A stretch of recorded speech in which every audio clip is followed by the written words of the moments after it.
বান্দা যখন সেজদা দেয় তো আল্লাহ তাআলা ওই বান্দা মহব্বত করে পিঠে মাথায় কুদরতি ভাবে আল্লাহ যেন হাত বুলায়,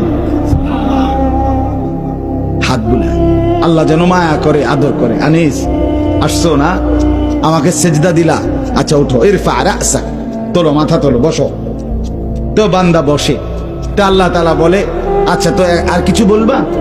তো বান্দা বলে আত্তাহিয়াতু লিল্লাহ ওয়াসসালাওয়াতু ওয়াত-তাইয়্যিবাত। আল্লাহ বলে আচ্ছা আমার প্রশংসা করছো, ঠিক আছে, খুশি হলাম, আর কিছু?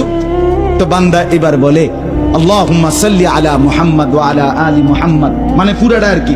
তো এবারে আল্লাহ বলে মাশাআল্লাহ, আমার বন্ধুর প্রতি দুরূদ পড়লা, আমি তাতেও খুশি হলাম, আর কিছু বলবা? তো এবার বান্দা বলে রব্বুল আলামিন, সেজদা দিয়ে আপনার কাছে আসলাম, আপনার প্রশংসা, আপনার বন্ধুর প্রশংসা করে আপনার খুশি অর্জন করলাম।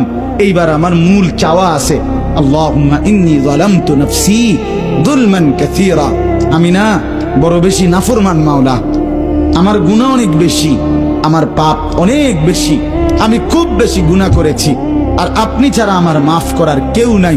এখন আপনার এত কাছাকাছি হয়ে আমি আল্লাহ আপনার কাছে মাফ চাই, ফাগফিরলি মাগফিরাতাম মিন ইনদিক, আপনি আমারে মাফ করে দেন।